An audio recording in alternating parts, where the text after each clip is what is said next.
말씀은 요한계시록 14장 14절부터 보겠습니다. 마지막 수확에 대한 말씀 보겠습니다.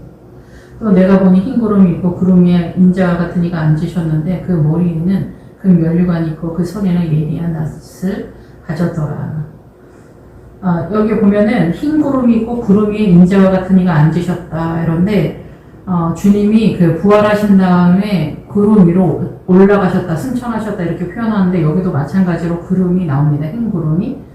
예, 그래서 이 흰 구름이 나올 때 이 구름이라는 뜻에 무슨 뜻이 있냐면은 군중이라는, 많은 군중이라는 그런 뜻이 있어요. 그래서 주님이 승천하실 때도 같은 맥락이지만은 군중 위에 계신다라고 이해를 하셔야 된다라고 생각이 듭니다. 그래서 흰 구름. 그래서 하나님의 나라에 속한, 희다에 속한 그 많은 성도들 위에 주님이 자리하고 계시고 함께 거주하신다. 우리와 함께 거주하신다. 이렇게 이해를 하셔야 된다라고 생각이 듭니다. 그래서 흰 구름이 있고 구름 위에 인자와 같은 이가, 인자와 같은 하나님의 아들이 말씀이 육신이 되어 왔기 때문에 뭐뭐와 같은 이렇게 하죠. 그래서 이렇게 표현이 인자와 같다 이럴 때는 사람과 같다. 사람한테 사람하고 똑같이 생겼다 이렇게 하지 않잖아요. 네, 그래서 적그리스도를 항상 어린 양과 같다 이렇게 표기를 하는 거예요. 나팔지향에서 특히. 그래서 우리는 적그리스도를 이 문화와 전통 사상과 이념에서 사단이 그리스도 흉내내기를 할 때 그런 모든 사상과 이념과 문화와 전통 이런 신념 이런 것들을 그리스도라고 이해하는 게 미혹이라는 거예요. 그러니까 그게 뭐 개인적인 삶에서는 남존 여비 이런 모든 문화에서부터 출발해서 늘 말씀을 드리지만은 사회주의는 거의 종교적인 그런 기능을 하잖아요. 그런 거나 WCC는 미혹이지 교회 전체가 미혹으로 넘어간 그런 상태죠. 이게 사단 나라의 열린 마음으로 이런 모든 것들이 미혹인 거예요. 이런 것들이 이제 문제라고 계속 말씀을 드리고 있는데 이 흰 구름이 있다. 그래서 그리스도에게 속한 성도들과 함께 거주하신다. 이거를 장막이다, 증거 장막이다. 이 뒤에 나오는 그런 맥락으로 흘러간다라고 볼 수가 있겠죠. 그래서 주님은 부활하시는 그 순간부터 지금까지 흰 구름 위에 계신 거예요. 그러니까 주님을 따르는, 주님께 속한 성도들 위해서 항상 우리와 함께 하셨다. 예, 그래서 흰 구름이 있고 구름 위에 인자와 같은 이가 앉으셨는데 그 머리에는 금 면류관이 있고 그 손에는 예리한 낫을 가졌더라. 그래서 그 머리는 뭐예요? 사고관에 대한 얘기를 하잖아요. 그래서 사단의 머리가 7개로 존재한다라고 하잖아요. 그래서 사단의 머리가 7이다라고 하는 거는 음정에 앉아있는 그 머리가 7이라고 하는 거는 가나안의 7 족속이고 그리고 아모리 족속이 이제 중심 세력으로 이 말씀의 반대 세력으로 아모리 족속이 존재하기 때문에 아모리 족속이 7성 7왕으로 구성이 되어 있어요. 그리고 이제 거기에 우리가 이제 보통은 그냥 족속이고 땅 따먹기처럼 이해를 하는 거지만 사실상은 미디안이나 이런 블레셋 이런 암몬 모압 이런 것들이 그리고 가나안의 7 족속이 다 사단의 공격력에 대한 얘기를 하는 거예요. 그래서 사단 나라도 10개의 면류관이 있다는 거예요. 10개의 관이 있다라는 거죠. 예, 그래서 이 하나님의 나라는 12 면류관이 있다는 거죠. 12 면류관은 야곱의 12 신앙관에 대한 얘기를 하는 거예요. 12 아들의 12 신앙관. 그래서 우리는 이 12 아들 속에 전체 개념이 아니라 거의 대부분은 거의 12 스타일 속에서 나는 이런 스타일, 나는 이런 유형, 나는 베냐민, 나는 유다, 나는 믿음의 신앙관 속에 있다. 그러니까 한 사람이 전체를 소유한 믿음 속에 있지는 않다라는 얘기예요. 그래서 천국 혼인잔치에 부름을 받을 때도 주님은 그렇게 말씀하시더라고요. 어떤 사람은 말씀을 따라 달려가고 어떤 사람은 기도로, 어떤 사람은 보통 이제 성도들은 헌신 봉사, 교회를 섬기는 구제나 헌신, 헌금, 여전도 회장 이런 것으로 초청을 받는다는 거죠. 어린 양의 혼인잔치에. 그렇다고 해서 말씀으로 가는 사람이 기도를 안 하거나 기도로 가는 사람이 말씀을 모른다거나 이런 개념은 아니지만 주력이 있다라는. 근데 이제 이 계시록은 요약본이고 결론적이기 때문에 그리고 주님은 그 성경에 선언을 할 때 죽은 자 가운데서 부활의 신앙을 최고 윗단계로 놓고 말씀을 끌고 가고 있기 때문에 종의 믿음으로 이 기준을 잡진 않아요. 어쨌든 그래서 그 머리에는 뭐냐면은 이 사고관에 대한 전쟁이다라는 거예요. 그리고 하나님의 나라는 그 많은 물소리라고 하잖아요. 사단 나라도 많은 물이 있어요. 사단 나라가 이 지구 전체를 통치하는 그 많은 이 사고의 세력, 문화와 전통 사상과 이념의 세력이 있단 말이에요. 그 반대편에 하나님. 그래서 여기서도 오늘 마지막에 그 1600 스타디온의 그 포도주 틀의 세력이 나와요. 이 얘기를 하는 거예요. 그래서 그 마지막 절에서 다시 설명을 하겠지만 어쨌든 머리는 하나님의 나라, 이 면류관은 그 사고관에 대한 그 영화로움에 대한 얘기잖아요. 이 사고관의 그 영화로움이 하나님의 쪽이냐 사단 쪽이냐라는 거예요. 그래서 우리가 이 대한민국 사람으로 살아가도 이 대한민국에 이 세상에 영광과 영화로움이 있어요. 그것이 오른편 강도 왼편 강도예요. 그래서 우리는 사실상 이 사단의 전체 개념을 이해하는 것도 굉장히 부족하다 이렇게 이해가 됩니다. 그래서 이 금 면류관이 있다. 그래서 아론의 금송아지가 나올 때 이 아론의 금송아지가 말하는 건 뭐냐면 이 사단 나라의 선의 개념을 우리의 신앙으로 인식하고 있다라는 거예요. 그것부터 제거를 해야 된다라는 거죠. 사실상 부활 신앙으로 출발을 할 때. 그런데 우리가 지금도 예수님을 믿으면서 사단 나라의 선의 개념이 아직도 우리의 신앙으로 우리의 신념과 소신과 가치관으로 우리를 통치하고 이끄는 개념으로 존재하고 있다라는 거예요. 그게 미혹이라는 거예요. 그것이 훨씬 더 고급한 그 전쟁의 내용이다라는 거예요. 그래서 사단 나라도 예루살렘을 쓰고 사단 나라의 예루살렘 아모리 족속의 왕이 아도니세덱인데 공의라는 뜻이에요. 공의의 주인이다. 그래서 우리도 남편과 아내가 부부 싸움도 선악간에 싸우는 거예요. 그러니까 일상의 싸움이나 뭐 사회주의나 뭐 WC처럼 크게 사상과 이념까지 안 가더라도 우리가 일상의 삶 속에서도 부모 자식 간에도 선악간에 서로 간에 선악간에 싸우잖아요. 이런 것들이 다 우리는 사단으로 완벽하게 존재하고 있다라는 거예요. 그래서 미혹을 당하는 거예요. 나는 선이고 너는 악이다 이렇게 싸우지만 저쪽에서도 네가 악이고 나는 선이다 이렇게 싸우잖아요. 부부지간의 전쟁에 있어서도. 근데 그 중간에 욕심이라는 이기심 속에서 충돌하면서 우리는 결국 답은 어느 쪽으로 뛰어도 사망인 사단의 그 미혹의 세력으로 가는 거다라는 거예요.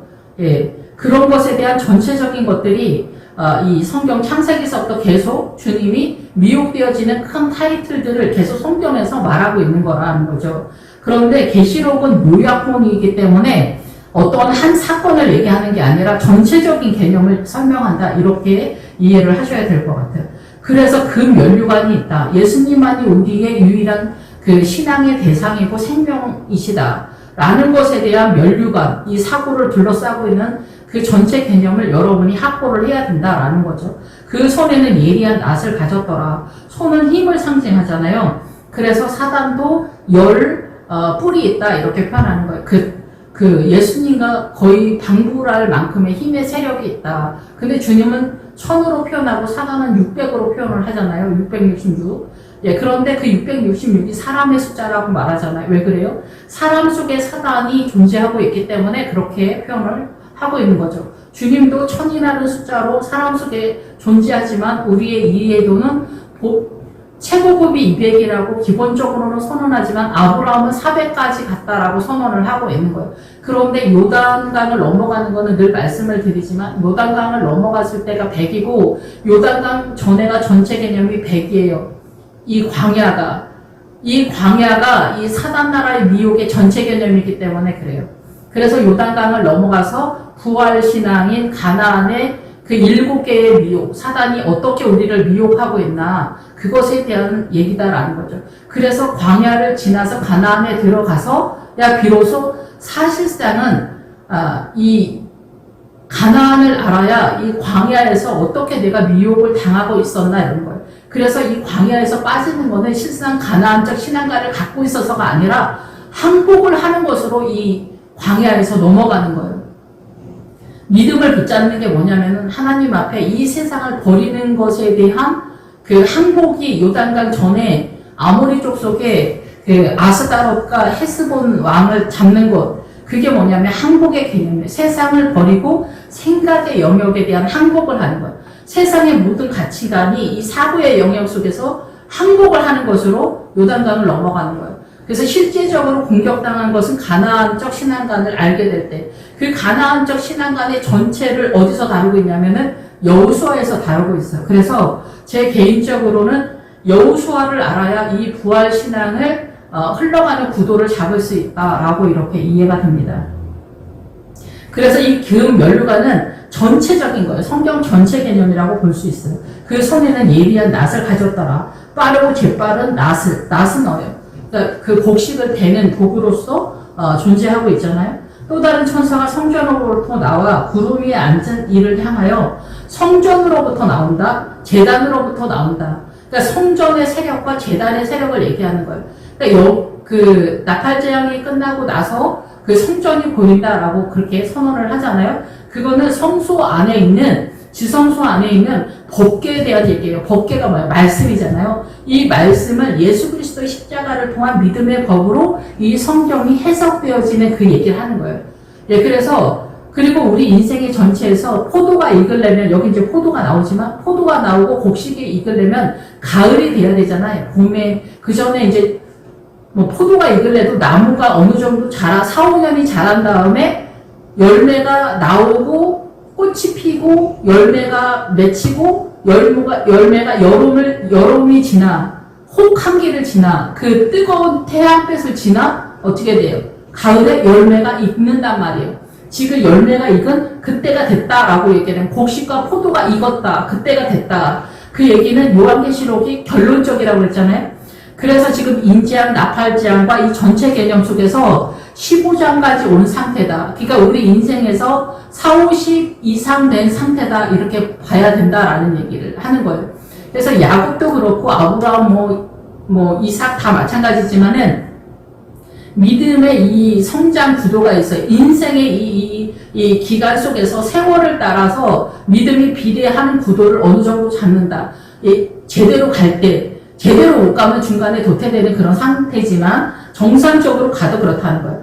그 손에 예리한 낫을 가졌고 성전은 그래서 이 나팔재앙을까지 와야만 그 성전이 보이고 말씀이 해석되어지는 상태가 된다는 거예요. 그러니까 예수 그리스도의 그 휘장이 뭐냐?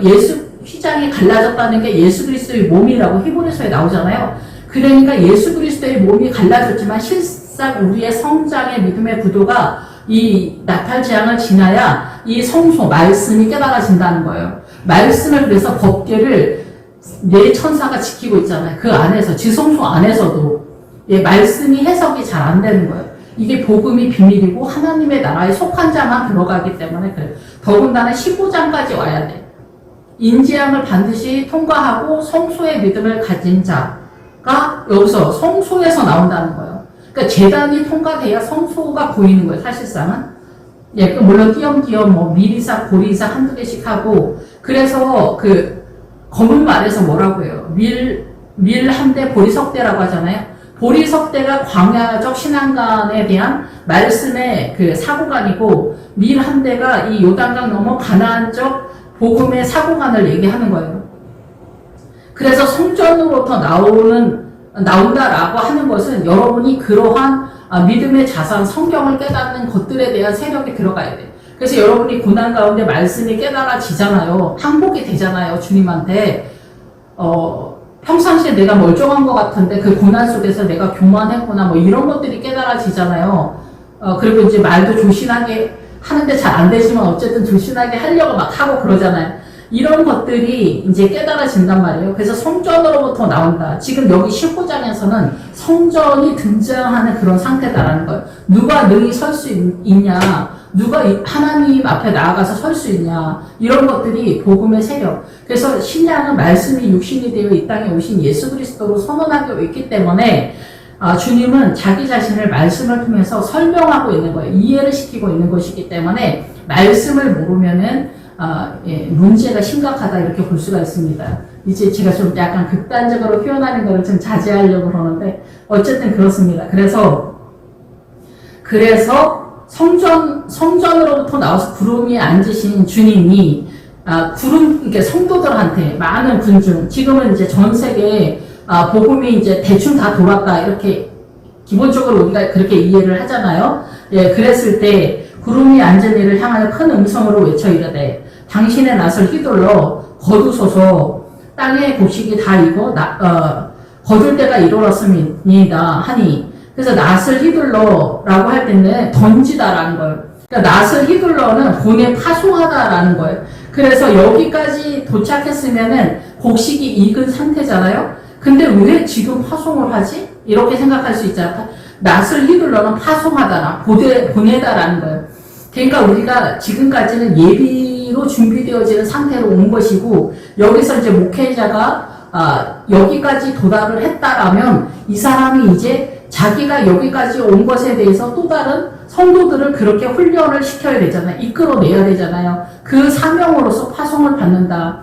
그래서 이제 우리가 선교사들이 파송이 된다 막 이렇게 표현을 하잖아요. 그런 맥락으로도 같이 갈 수 있겠죠. 그러나 주님께서는 여기까지 도달했을 때 자기하고 똑같은 그 상태로 또다시 파송해서 이렇게 양육을 한다. 그래서 룻기에서 보면은 룻이 나오미가 어머니잖아요. 그래서 뭐 시어머니하고 며느리가 사이가 좋아서 나중에 신데렐라처럼 보아스를 만나가지고 행복하게 잘 먹고 잘 살았더라, 이런 얘기 하는 게 아닙니다. 여기서 시어머니가 말하는 건 뭐냐면은 교회 공동체를 얘기하는 거야. 이스라엘의 교회 공동체가 그 모압적 신앙관을 갖고 있는 그 며느리, 그래서 여기는 이방인이라고 보통 보기도 하지만은 이방인이라고 볼 수도 있지만 믿음에 연약한 교회 공동체 성도들이라고도 볼 수가 있어요. 그 다방면으로 볼 수가 있는데, 어쨌든 간단하게 말하면은 교회 공동체가 성도들을 이렇게 양육을 해서 그 성도가 커서 다시 나오미 어머니를 모셨다라고 하는 거는 그 교회 공동체의 주일학교 아이들이 커서 신학교 가서 다시 목회자가 돼서 교회 공동체를 섬기는 그런 구도다 얘기해요. 그래서 그 목회자가 더 큰 목회자가 돼서 보아스, 예수님의 타작마다 성경을 많이 깨닫는 그런 상태의 목회자가 되었다, 이 얘기를 하는 거예요. 그래서 그 후손들이 또 대대손손 복음의 자손들이 되었더라 얘기를 하는 거예요. 지금 그 상태라고 이해를 하시면 된다 얘기를 하는 거라고 이해가 됩니다. 그래서 낫을 휘둘러 파송하다라는 거예요. 파송을 해서 거두소서 모아들이다. 성도들을 모아들이라는 거예요. 땅의 곡식이 다 익었다. 곡식이 다 익어서 거둘 때가 이르렀음이니이다. 그래서 이 곡식이 익는 상태가 얼마나 혹독한지, 얼마나 잔인하고 참혹한지. 그래서 동물제사에서 나타나는 잔인하고 참혹함이 나의 영혼 속에, 나의 삶 가운데 나타나서 이것이 지나야 이 죽은 자 가운데 부활에 이르는 사도 바울이 추앙하고 소망했던 그 믿음에 우리도 이르는 거예요. 그래서 성경은 이 죽은 자 가운데 살아난 부활 신앙을 목적하기 때문에 이 밑에 있는 성도들의 더 수준 낮은 것들에 대해서는 좀 가치를 부여하는 게 좀 약했다. 이것을 거둘 때가 이르렀다. 곡식이 등장하게 되면은 이 광야에서는 하나님 아버지의 전폭적인 은혜 속에서 만나가 공급이 되잖아요. 우리의 의사와 상관없이 공급이 되는데, 이 광야에서 우리가 항복을 하는 거예요. 하나님의 나라에 대해서 이해하기 위해서. 그래서 이 아스다롯 여신이 부유해지다. 그래서 하나님의 나라의 부유함을 소망하면서 이 사단 나라를 소망하는 것들에 대한 항복과 헤스본의 세력은 생각의 영역에 대한 항복을 하는 거예요. 내 생각이 내 생각이라고 생각하지만 이 내 생각이 사단 나라의 전체 개념이라는 거예요. 그러니까 주님이, 성령님과 예수님이 내 안에서 역사하시잖아요. 그것을 여러분이 어떻게 이해하고 있습니까? 그러한 분위기로 사단이 우리 안에서 그렇게 임재하고 우리를 통치한다라는 거예요. 선악간에. 그래서 우리는 666, 사단의 600의 숫자와 60, 인생의 전체 개념과 6이라고 하는 나의 존재 속에서 사단한테 완벽하게 장악되어진 존재로서 살고 있다라는 것을 십자가의 끝자락에서 항복을 철저하게 하게 된다, 이 얘기를 하는 거다라는 거죠. 그래서 곡식은 어때요? 이 광야를 지나서 이 가나안에 들어갔을 때 그 땅에서 나는 볶음 곡식을 먹는다는 거예요. 그래서 그 곡식을 먹을 때 볶음 곡식을 먹는다. 내가 몸에 다 불이 붙은 것 같은 혹독한 고난 속에서 이 말씀이 깨달아지는 역사, 그리고 가나안적 신앙관이 보이는 이 성전이 보이고 성전문이 열리는 그 상태가 비로소 이 자리에 왔을 때, 요한계시록 14장에 왔을 때 열리는 결과가 되고 15장이 등장하게 된다. 유리바다가 된다. 근데 그 유리바다에서도 불이 섞인 것 같은 유리바다야. 우리 너무 싫어하는.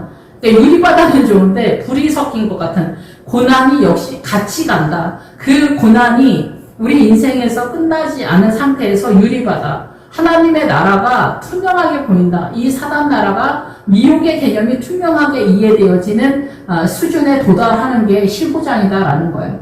그 레위기에서 보면은 마지막에 그 레윈이랑 첩이랑 사건 나오는 거기에서 이스라엘과 베냐민이 전쟁했을 때 이스라엘이 계속 지잖아요. 그게 무슨 얘기냐면은 이 베냐민의 인간적 사고를 이쪽 이스라엘도 가지고 있는 사람들은 여기에 다 죽는다는 얘기를 하거든요. 그게 2만만이에요. 이 2만만이 20에 소속하는, 20은 청년의 숫자예요. 그래서 청년은 그 고난을 경험하지 않은 자라는 기본 어근이 같이 가거든요. 그래서 좋아 보이는 사회주의나 이렇게 그 의의 개념, 세상적인 평등이나 이런 것들을 얘기할 때 그게 다 옳은 것처럼 보는 거예요. 그런데 이거를 복음의 생명력을 희석시키는 세력으로 존재한다라는 것을 상상을 못 하잖아요. 그래서 이쪽에 있는 이스라엘이 베냐민한테 다치는 거예요. 왜냐하면 여기 있는 이스라엘 사람들도 베냐민적 사고를 갖고 있기 때문에 일로 가는 거예요. 그러니까 제가 계속 말씀을 드리지만 민주당을 여러분이 지지하는 그 가치관으로서 여러분이 이스라엘 속에 있는 베냐민이다 얘기를 하는 거예요. 그래서 우리가 부활신앙을 믿기만 하면 된다고 하는 어떤 목사님이 있는데 그게 얘기가 안 되는 거. 왜 그래요? 우리가 그냥 하는 말로도 뭐래. 알아야 명장을 한다고. 우리는 아는 게 없는데 어떻게 되냐고. 아는 게 없는데 어떻게 하나님의 나라를 이해하냐고. 안 된다는 거지. 모르니까 광야에 갇히는 거 아니야. 우리가 사단나라 전체 개념에 갇히는 거 아니야. 그러니까 이슬람은 어때요? 이슬람에 갇히는 거고, 불교는 불교에 갇히고, 무당 아줌마들은 무당 아줌마 갇히고, 정령을 신는 그런 시골에 있는 사람들은 다 귀신, 러시아 이런 데 시골도 다 마찬가지예요. 다 어디 갈 때 다 빌어요. 태국 그런 데 시골 들어가는데, 이 차를 몰고 가는데 길이 너무 험하니까 가다가 중간에 촛불이랑 음료수 같은 거 이렇게 하면서 가는 길 좀 잘 좀 부탁한다고 운전을 하면서 가는데 중간에 내려가지고 귀신한테 부탁하고 들어가. 길이 너무 험하니까. 이 정도로 우리가 그 사람들이 어리석어서가 아니야. 그들은 복음을 전혀 모르기 때문에 귀신의 농간에 그냥 휘둘릴 수밖에 없는 거야. 휘둘리니까 잘 보여야지. 그러니까 우리 예수 믿지 않는 시대에 어땠어요? 느트나무, 나무, 돌 막 있는 거예요. 거기 귀신이 앉아가지고 약간 장난만 치면은 무섭지. 혼이 나가지. 그러니까 잘 비는 거야. 그게 아무것도 없는데 그렇게 하는 게 아니라는 거야. 그런데 복음이 들어가면은 이들을 물리칠 수 있다. 걔네한테 휘둘리지 않는다는 거야. 그게 이 성전으로부터 나온다는 거. 성전으로부터. 이 곡식에 해당되어지는 수준에 간다는 게 이렇게 혹독하다라는 거예요. 이 곡식. 그래서 불에 구운 곡식을 먹는다는 거예요. 가나안에서는. 그래서 유리바다가 등장하는 15장에서도 이 사단나라의 미혹의 세력을 자리에 이제 사단이 어떻게 미혹하는 거구나. 전체 개념에서 이제 이해하는 수준이 됐어, 이제. 그래도 불이 섞인 유리바다라는 거예요. 나를 태우는 세력이 여전히 존재한다라는 거예요. 그렇지 않으면 내가 태평하고 사단나라에 살기 때문에 사단으로 또 아우라를 풍기기 때문에 그렇다라는 거죠. 우리가 최고의 믿음이 아브라함의 믿음에 도착했다 쳐도 아직 사단나라의 600의 숫자에 200이 사단으로 존재하고 있다는 거예요. 사단으로 여전히 우리는 200으로 존재하는 아우라를 갖고 있다는 거죠. 착한 척이 아니라. 그래서 이 곡식에 다 익는 자리까지 간다는 것이 그렇다는 거예요. 포도나무가 주님이지만 우리가 열매가 되려면 나무를 심어서 4, 5년이나 그 나무마다 그 상황은 틀리지만 4, 5년이 지났을 때 열매를 맺으면 꽃이 피고 여름이 지나야 돼. 여름이 굉장히 태양열이 세면 셀수록 가을에 맛이 좋다고 그래. 여름에 비가 많이 오고 날씨가 뭐 시원하다 이러면 가을에 맛이 없다래. 곡식이. 이해하죠? 농사하시는 분들. 그만큼 우리의 고난이 심화되면 될수록 하나님에 대한 이해도, 믿음이 좋아진다, 이렇게. 그래서 여름이 지났을 때 우리의 믿음이 여름이 지나야 된다래. 이렇게 여름과 같이 간다. 이렇게 얘기를 하는 거예요. 여름. 그래서 주님은 여름에 오신다래. 가장 고난과 사단에 심화되어지는 그런 상태. 요즘 분위기가 약간 그런 분위기인 것 같아요. 예, 어쨌든 그래서 다 이거 거둘 때가 되었다. 성도들을 모으는 때가 되었고 나설이 들어오는 것은 파손이 되었기 때문에 눕기의 분위기다라는 거야. 그 주일학교 어린이를 교회 나오미 어머니 교회 공동체가 키워서 이 아이들이 커서 나오미가 보아스나 연합해서 이제 목회자가 돼서 어떻게 해요? 전도사가 돼서 주일학교 전도사가 돼서 주일학교 아이들을 가르쳐서 어머니를 섬기는 구도가 돼서 이 보아스가 되면서 어때요? 타작마당에 이르러서 이게 그래서 이방인을 상징한다고 해요. 이방인이 이스라엘보다 이 타작마당이 보아스를 통해서 더 활성화가 되잖아요. 이스라엘은 어때요? 예, 구약적 신앙관 속에서 주의 영이 떠나서 사단의 회까지 선언되어지는 상태가 되는 거잖아요. 근데 이방인들이 오히려 이 보아스와 함께 타작마당에서 활성화를 시켜 하나님의 나라를. 그래서 그 후손들이 복을 받는 그런 상태가 되는 거죠. 그래서 전 세계가 이스라엘이나 이방인이나 다 동일하게 예수 그리스도 안에서 실제적으로는 이 구원을 받는 구도로 진입한다라는 거예요. 근데 이스라엘이 그거를 이해하지 못했다라는 거예요. 그러니까 우리가 복음을 이해하지 못하는 게 얼마나 위험한가를 여러분이 이해를 하셔야 돼요. 이스라엘 사람들도 자기네가 위험한 상태에 있다라고 지금 생각하지 않아. 지금도 그 복음을 붙들고 있어. 아니, 그 구약적 신앙관을 갖고 있다라는 거죠. 예, 그래서 성경은 이 혼합된 포도주라는 거예요. 구약과 신약. 그래서 둘 다라는 거예요. 하나와 또 하나 전부다라는 거예요. 이것이 구약과 신약 전부다라는 거예요.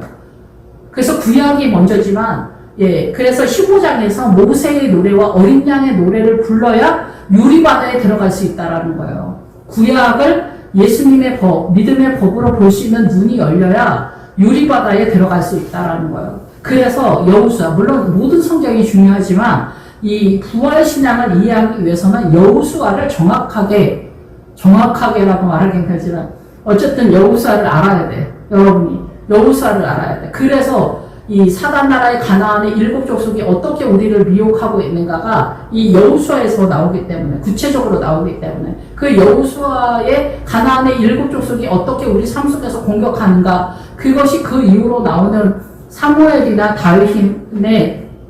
다윗의 삶 속에 전체적으로 이제 드러나는 거예요.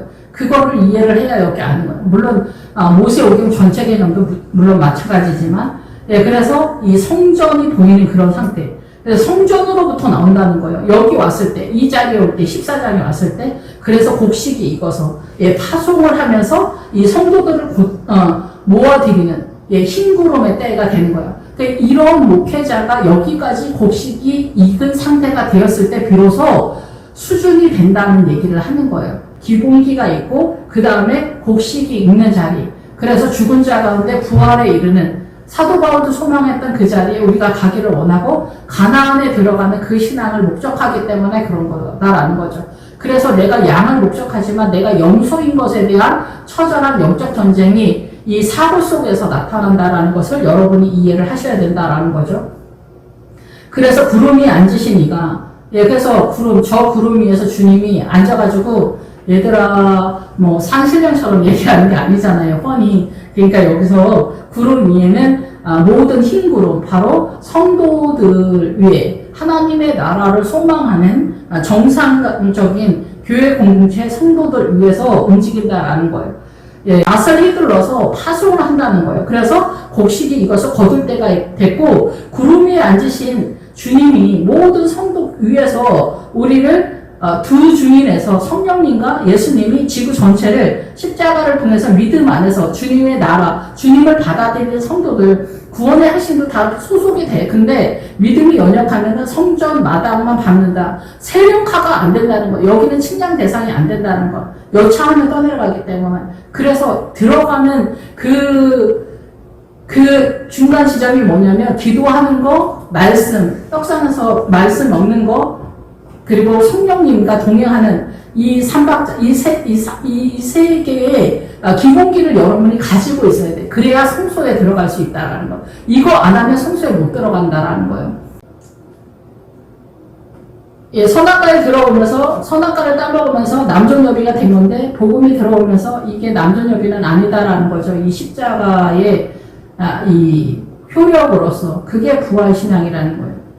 예, 어쨌든 그래서 이 땅의 휘두름에 땅의 곡식이 거두어짐이라 비로소 이 자리에 와야 진짜 주님이 우리를 목적하는 하나님의 나라가 비로소 펼쳐진다 이렇게 이해하시면 될 것 같아요. 그런 목회자, 그런 성도 그리고 성장되어져 오는 6기에서처럼 물시 출발할 때 아니면 어머니한테 양육을 받을 때 뭐 어떤 중간 지점이 있을 수가 있잖아요. 이게 뭐 끝에서만 딱 되고 여기서 딱 이렇게 되는 게 아니잖아요. 이게 전체 개념으로 흘러가는 거잖아요. 그러니까 믿음 좋은 장로님, 믿음 좋은 권사님, 믿음 좋은 집사님, 믿음 좋은 부목사님, 믿음 좋은 목사님, 이게 전체적으로 믿음 좋은 주일학교 아이들 있잖아요. 이런 전체 개념이 흘러간다라는 거. 그리고 이 옆에 있는 사람들은 같이 묻어가는 것처럼 자기 믿음이 좀 딸려도 이런 분위기 속에 있으면은 같이 이렇게 묻어가는 분위기도 없지 않다 이렇게 볼 수가 있죠. 최종적으로 주님 아버지 하나님이 어떻게 판단하시는지 저도 잘 모르지만은 주님은 죽은 자 가운데 부활하신 것을 목적하기 때문에 이 밑에는 조금 더 약하게 주님이 잡으신다 이렇게 이해하시고 제가 좀 세게 얘기한 것에 대해서는 이해를 부탁드립니다. 또 다른 천사가 하늘에 있는 성전에서 나오는데 역시 예리한 낫을 가졌더라. 예, 그래서 이 예리하게 움직인다라는 거죠. 주님이 재빠르게 움직인다. 하나님의 나라에 있어서 일 처리를 한다라는 거죠. 낫을 가져서 거둔다라는 거예요. 그래서 뭐를 거둬? 곡식을 거두는 거예요. 그러니까 그때마다 검은 말에서 보리석대, 밀한대 그거를 이동할 양식 속에서 우리가 하나님의 영의 양식을 먹는 게 생각보다 엄청 어렵잖아요. 그렇지 않아요? 예, 그래서 이 예리한 낫을 가졌더라. 성전에서 나온다. 여기서부터 성전에서 나오잖아요. 예, 그래서 불을 다스리는 다른 천사가 제단으로부터 나와서 불을 다스리는 다른 천사가 제단으로부터 나온다. 제단은 어때요? 살인의 현장이잖아요. 잔인하고 참혹한 살인의 현장. 그러니까 우리의 믿음이 잔인하고 참혹한 현장에서 믿음이 세력화가 되는 거예요. 이 잔인하고 참혹한 왼수 같은 신랑, 왼수 같은 자식, 왼수 같은 부모, 왼수 같은 사장님, 내 삶의 왼수 같은 아니면 질병, 아니면 교통사고, 접촉사고, 아니면 사기당하고, 이런 모든 것들이 이 재단에 내가 죽는 사건으로 등장한다라고 볼 수가 있는 거예요. 그러면 여기서 불이 나를 태우는 것 같이 느껴지잖아요. 그래서 여기서 내가 죽는 것 같이 느껴지는데, 만약에 이런 상태가 벌어지지 않으면은 나는 사단 나라의 평안함을 꿈꾸게 돼요. 하나님의 나라의 평안이 아니라. 그래서 우리는 사단 나라에 이미 살고 있기 때문에 이 고난이 아니면 내 몸에 불이 붙은 것 같은 거 아니면은 하나님의 나라의 평안이 선언이 안 되는 거야. 이 고난이 없으면 사단 나라의 평안을 꿈꾸기 때문에 안 되는 거야. 이게 미혹이야. 그래서 우리도 평안했으면 하루라도 평안했으면 이런데 그게 하나님의 나라 쪽의 평안이 아니라 사단 나라 쪽의 평안을 꿈꾸는 거야. 그러면 우리의 길이 이렇게 불을 다스리는 천사가 제단으로부터 나와서 예리한 낫 가진 자를 향하여 큰 음성으로 불러 이르되 그 예리한 낫을 휘둘러 파송해서 땅에 포도송이를 거두라. 그래서 이 곡식이 익은 그 자를 통해서 포도송이를 거둬라. 그럼 성도도 마찬가지예요. 성도도 예수 그리스도에게 연합해서 여전도의 회장, 여전도의 회원, 성가대, 주일학교 많은 것으로 헌신을 하잖아요. 남전도의 회장, 남전도의 회원, 주차장 관리, 5만 가지 일로 헌신하고 헌금으로 헌신하고 선교사 섬기는 거 아니면은 봉사활동 이런 걸로 헌신하면서 어떤 장로님이 자기 아내를 살려주면 제가 평생 봉사하면서 다니겠다라고 이렇게 기도를 해서 그 권사님이 살아났나 봐요. 그래서 자기가 봉사하러 다니게 됐다 그런 얘기를 하시더라고요. 그런 것처럼 우리는 성도님들은 섬기는 것이 주 업무인 거죠. 마르다의 일이 섬기는 일이고 마리아는 말씀을 맡은 자가 되는 목회자의 입장이라고 이해가 됩니다. 그래서 포도가 익었다. 그러니까 성도는 성도의 입장에서 자기 일평생 그 믿음의 그 여정을 따라서 지점마다 성장 구도를 잡아가는 거죠. 사람이 점점점 어린아이서부터 쭉 성장 구도를 잡아서 늙어가는 것처럼 성도님들도 마찬가지로 땅에 포도송이를 거두라 모아들이라는 거죠. 그러니까 성도들도 이 곡식이 있는 그 구도에서 이렇게 자라가도록 유도를 하는 거죠. 목회자가 파송이 돼서. 그래서 성부와 목회자가 연합전선을 띠고 남편과 아내도 일생의 전체 개념에서 연합전선을 그리스도의 믿음의 세력으로 연합전선을 띠는 거예요. 우리가 서로 사이좋다고 해서 그런 게 아니에요. 그건 이방인의 세력이래요. 그 이방인의 세력은 사단 나라에 부부 사이가 좋은 거는 하나님의 나라에서 가치가 없다라는 거예요. 이게 여러분에게 구별이 돼야 돼요. 그래서 천사가 낫을 땅에 휘둘러 땅의 포도를 거두어 하나님의 진노의 큰 포도주 틀에 던지네. 그러니까 요한계시록 15장까지 곡식이 익은 상태까지 온 목회자가 이 성도들을 훈련하는 그거와 같이 같이 돌아간다고 여러분이 이해를 하실 상태에서 낫을 땅에 휘둘러서 파송이 돼서 땅의 포도, 주님과 연합되어지는 그 포도의 세력을 모아들인다라는 거예요. 그래서 거두어 하나님의 진노의 큰 포도주 틀에 던진다. 포도주 틀. 하나님의 진노의 큰 포도주 틀은 뭐냐면, 진노는 앞에서도 말씀을 드렸지만은 세상에 대한 그 욕망과 욕정이에요. 간절한 열망. 이것이 그 선악과의 보암직도 하고 먹음직도 하고 지혜롭게 할 만큼 탐스럽기도 한 이 얘기를 하는 거예요. 그래서 진노는 뭐냐면은 주님이 너희들 죽어봐라 일로 와봐. 니네 말을 너무 안 들어서 오늘 좀 맞아보자. 이런 개념이 아니라 하나님의 진노는 하나님의 통치권 속에서 우리가 진노를 당하는 게 뭐냐면은 우리 스스로가 세상을 열망하고 세상을 품는 것에 대한 그 고난의 내용을 얘기하는 거예요. 기본적으로는. 그래서 이슬람은 이슬람으로 자기가 갇혀서 고난을 당하는 거예요. 남자들은 좋은 게 아니에요. 남자들도 아내를 그 남중 연애 속에서 철저하게 그런 상황 속에서 마음이 강팍해지는 거예요. 행복하지 못한 거죠. 사단의 통치권 속에 있기 때문에 밤낮 쉼을 얻지 못하는 거예요. 평안이 없는 거죠.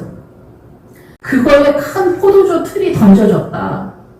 네가 진짜 포도가 익으려면 네가 포도고 성도라면 이 고난의 틀에 던져졌다. 그 큰 포도주 틀은 고난을 얘기해요. 고난을 얘기하는 게 그 미디안의 그 기도원이 그러잖아요. 이 포도주 틀에서 밀을 깐다. 그게 뭐예요? 고난을 통해서 말씀이 깨달아진다. 그 얘기를 하는 거예요. 미디안의 방변이 나올 때 그 오렙과 스웹을 사로잡는데 오렙은 바위에서 죽이고 스웹은 포도주 틀에서 죽인다 그랬다. 스웹은 뭐냐면은 늑대나 여우라는 뜻이에요.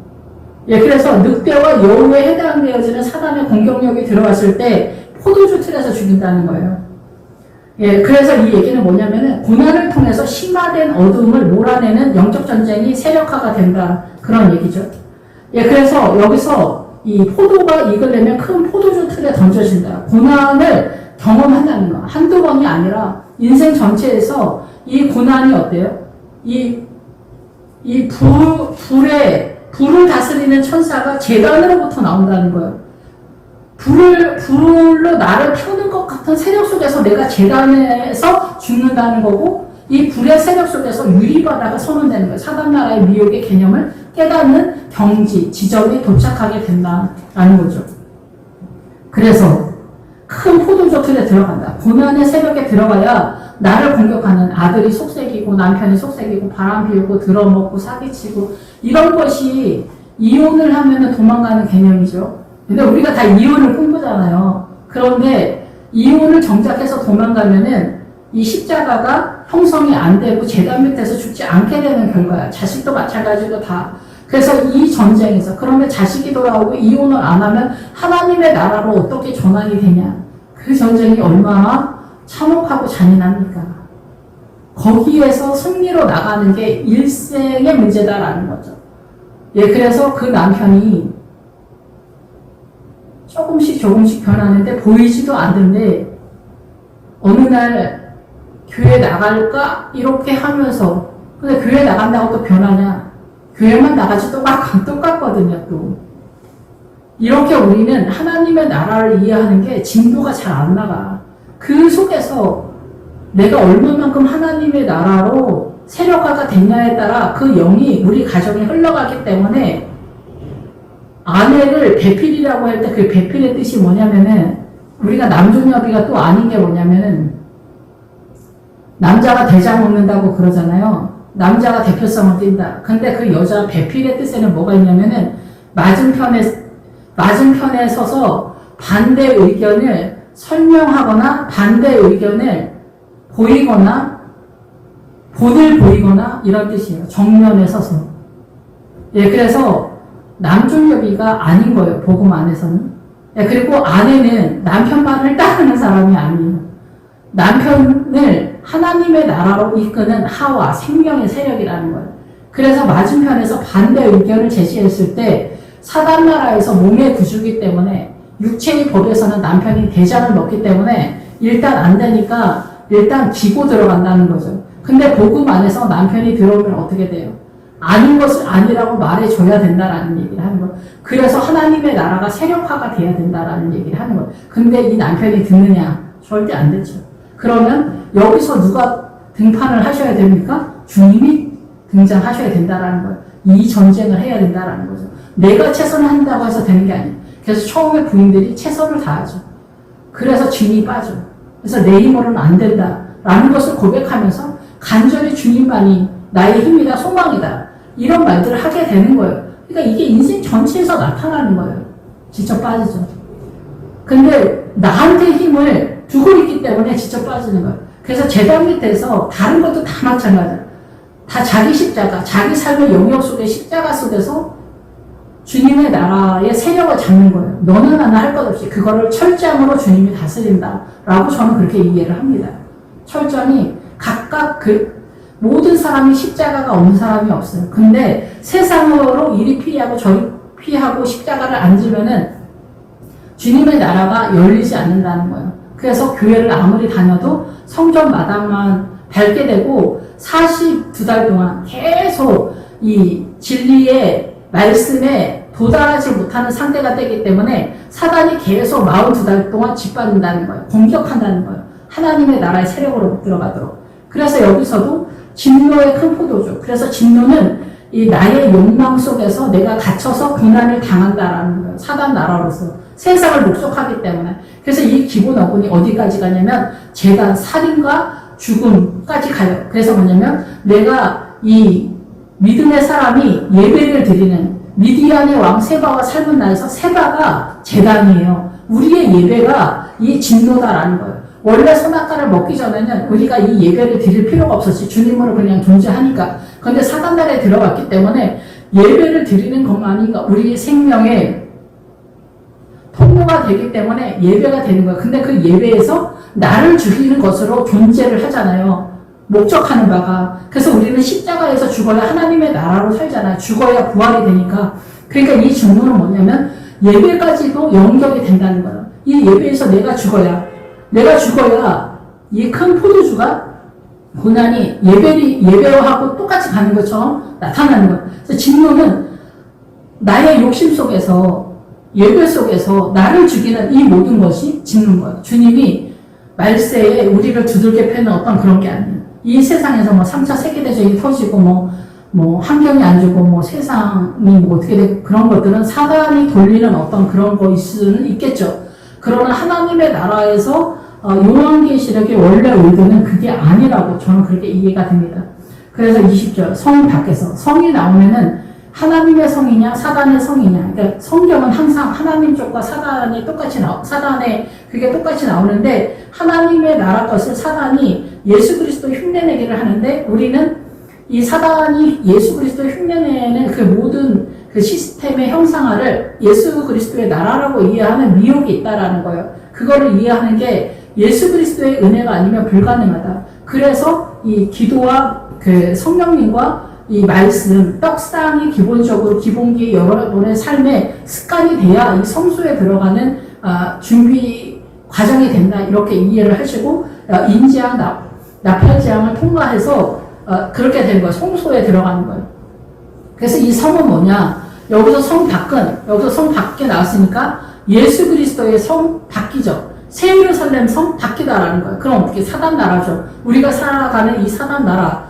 예. 그런데 예수 밖에서는 내가 15장까지 왔는데 15장까지 온 곡식의 세력이 아니라면 우리가 이미 성 밖에서 믿음의 밖에서 성전 마당에서 이 상태가 계속 돌아간다. 이게 대접재앙이 계속 돌아간다는 거예요.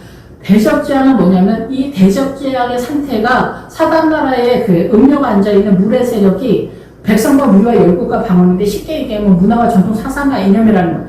여기가 계속 돌아간다는 거예요. 그게 종기라는 거예요. 그게 문둥병이라는 거예요. 사상과 이념이 문둥병의 최고 지점이라는 거예요. 최고 존엄이라는 거예요. 이 남존엽이 이런 것들은 우리의 일상생활에서 문화와 전통 사상과 이념에서 보편적인 문둥병이라는 거예요. 우리는 그냥 문둥병이에요. 사단 나라를 중재하고 있다는 거예요. 그럼 여기 성 밖에서는 하나님의 나라 영역 밖에서 이 성전 마당, 그래서 성전 마당까지도 이방이라고 선언하고 있는 거예요. 그 틀이 밟힌다. 고난이 밟혀서 틀에서 피가 난다. 사망의 세력이 나오는데 여기서 내가 하나님의 세력을 받을 거냐. 피가 주님의 세력으로 가면은 내가 죄인인 것을 각성한다라는 거고 그냥 나일강의 기류에 피면은 사망의 세력인 거예요.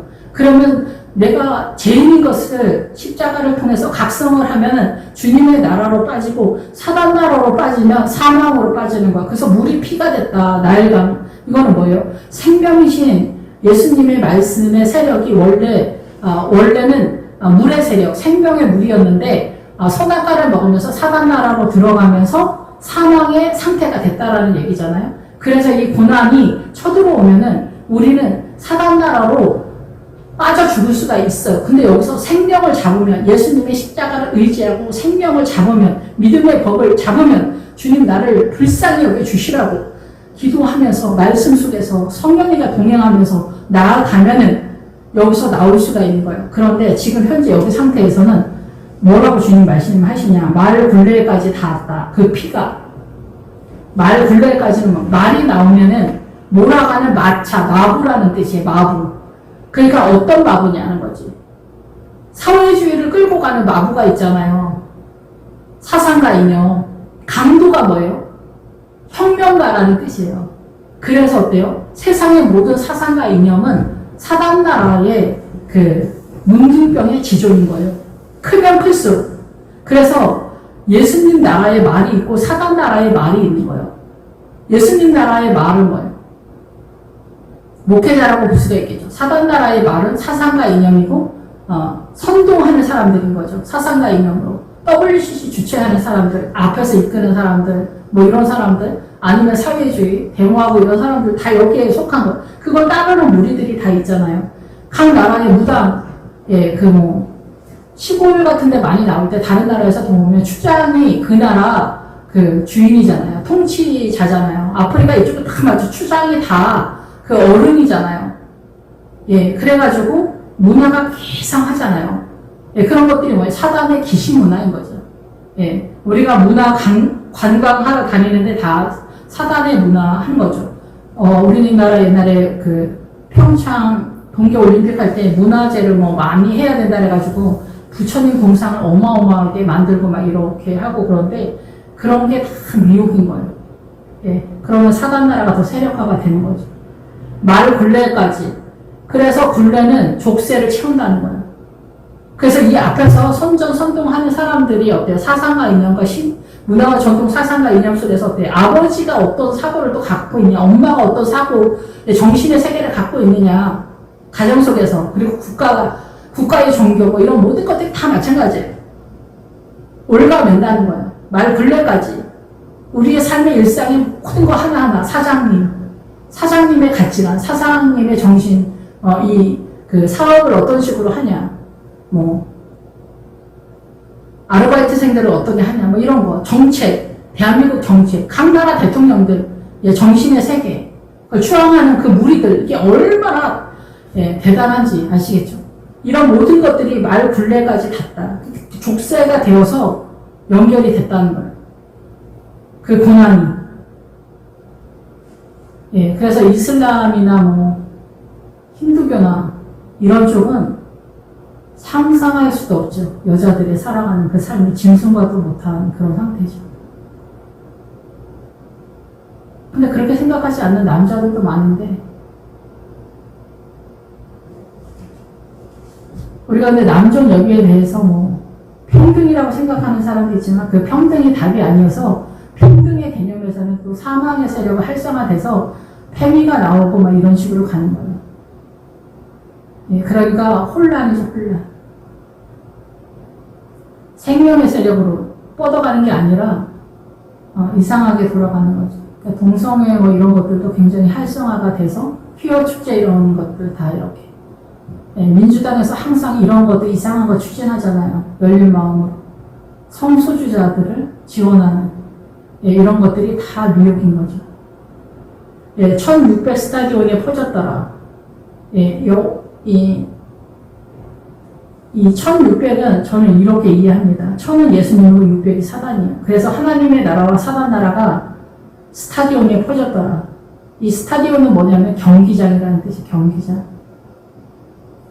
200m에 육박하는 경기장. 그래서 달리는 경기장이에요. 그래서 제가 이해하기는 이렇습니다.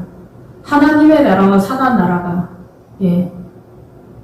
전쟁이 붙었다 이게. 이 고난 속에서 누구나 이 고난이 없는 사람은 없잖아요. 근데 그 고난에서 어떻게 하나님의 나라로 빠질 거냐 아니면은 그 고난에서 매몰될 것이냐 이런 거예요. 그래서 우리는 생각보다 그 대단한 이성적 사고를 갖고 막 그런 것 같지만 그렇지 않다라는 거죠. 이 사상가 있는 소신. 강박증 환자가 그 강박증에서 못 나오잖아요. 뭐든지 다 그래요. 우리 작은 거에도 사실 나오질 못해요. 저는 뭐 이렇게 깔끔한 성격은 아닌데, 깔끔한 우리 신랑이랑 저랑 이렇게 뭐 잘 안 맞는 게 많거든요. 이런 것들도 마찬가지죠. 이거 뭐 미혹이다 이런 것까지 가진 않지만, 이런 거에서도 우리가 그렇게 에어컨을 세게 트는 사람, 더워 죽는 사람, 진짜 너무 난감하지 않습니까? 이런 것에도 우리는 참 어려움이 많습니다. 이런 거에서 십자가가 동원돼야 되는 상태 아닙니까? 이런 거에서도 이렇게 소소하게 그렇다라고 생각이 됩니다. 어쨌든 그래서 이 마지막 수학은 여기까지 자라가야 된다라는 거예요. 그리고 이 성 밖에서 그 틀이 피가 나서 말로 근래까지 이 족쇄, 우리의 사상과 인형, 종교, 가치관, 신념, 샤머니즘, 기시문화 이런 모든 것들 속에서 하나님의 나라와 사단 나라가 스타디온 전쟁이 붙어서 경기장에서 어떻게 뛸 거냐는 거죠. 여러분의 믿음의 경기를 인생 전체 속에서 어떻게 할 것인가. 주변이 굉장히 어수선하잖아요. 여기에서 진리의 말씀을 따라가는 것. 여기저기 쫓아다니지 마세요. 여기저기 쫓아다니지 말고 여러분의 삶, 여러분의 가정, 여러분의 직장, 여러분이 아는 사람들 생각보다 그렇게 많지 않아요. 그 사람들 속에서 하나님의 나라를 여러분이 세우는 것. 불평, 불만, 원망, 판단, 시기 질투 이런 모든 것들이 사단의 또 일상생활 속에서 공격력이거든요. 이런 것들을 잡는 게 정말 어렵습니다. 이런 것들을 또한 다 여러분이 잡아서 제가 큰 타이틀로만 늘 설명을 해왔는데 일상의 삶 속에서도 이런 것들을 잡는 훈련을 여러분이 계속 해나가야 돼요. 그래서 성도는 그 섬기는 거에서 보통 어린 양의 혼인잔치 그리고 이제 목사님 사모님들은 거의 이렇게 대표성을 뗄 때 기도로 많이 어린 양의 혼인잔치로 들어가고 목회자들은 말씀을 세력 속에서 어린 양의 혼인잔치에 들어간다라고 주님이 대표적으로는 그렇다라고 말씀을 하셨어요. 그 속에서 진리를 여러분이 잘 세울 수 있기를 바랍니다. 성령님은 진리의 영이십니다. 말씀을 깨닫는 게 내가 깨닫는 게 아니에요. 성령님과 동행하면서 말씀 속에서 기도 속에서 세박자 속에서 같이 간다라는 거 꼭 기억하시고 여러분의 삶을 믿음 안에서 잘 세우시길 바랍니다. 기도하겠습니다. 할렐루야. 주님 감사합니다. 늘 부족하고 연약합니다. 어느새 우리가 믿음으로 가면서 또 연약함들이 많은 것들에 대해서 주님 불쌍히 여겨주시고 곡식이 익어서 또다시 파송으로 세워지는 구도 고난의 틀 속에서 이 사단 나라에서 메인화 되어진 그 모든 것들을 자유로 넘어가는 제단 밑에서 나오는 불의 세력 속에서 하나님의 나라가 세워지는 이 잔인하고 혹독함을 두려워하지 않고 잘 나아갈 수 있도록 주님 인도하여 주시옵소서. 우리의 연약함을 불쌍히 여겨 주시옵소서. 예수님의 이름으로 기도했습니다. 아멘.